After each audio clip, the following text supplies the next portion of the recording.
We begin with a surprise budget hole amounting to millions of dollars for the third largest school system in the state.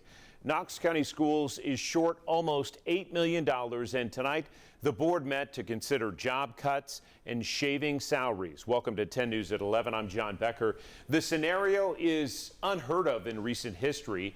10 News reporter Lauren Lovett breaks down the tough choices debated tonight and the impact. Lauren.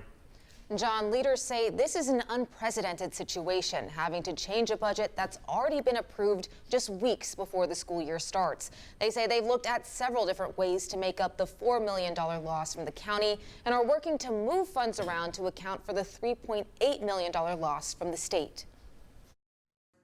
Last-minute funding changes have Knox County schools rushing to close budget gaps before the school year starts. Leaders have put forward a plan to meet a budget that's $4 million less than they were expecting. That would furlough some employees, reduce contracts for some others, and eliminate 29 teaching positions. It's not something we wanted to do. For the middle school and high school, if the board votes this through, everyone will be capped at losing one position this year. Already, school district leaders say they have a plan for most of the teachers who would be affected.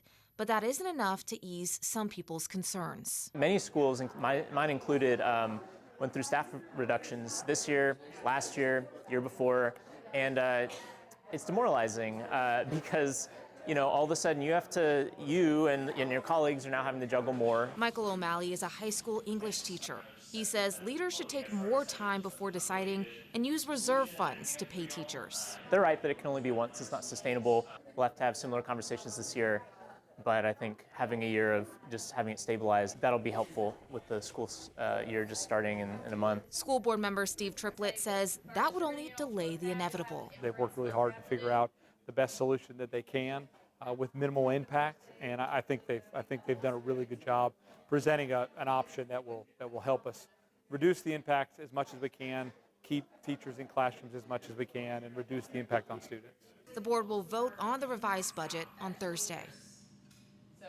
And again, the board may also send, Lauren, a letter to commission after another public gesture. That's right. Steve Triplett came up with the idea for board members to take a pay cut in solidarity with impacted staff.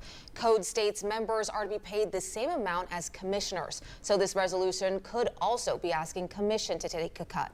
While it wouldn't put a dent in making up the shortfall, several board members expressed interest in giving up the raises they were given recently by commission. All right, Lauren, we'll watch the vote on Thursday. And just a bit more background. Here is what reserve spending means for the school district and why it isn't an option. The state recommends each school district have at least 2 months worth of funding in the bank. Knox County says it has a little more than 1 month. Typically, that money is used for one-time expenses. One of the last times district leaders dipped into it was to repair some roof damage.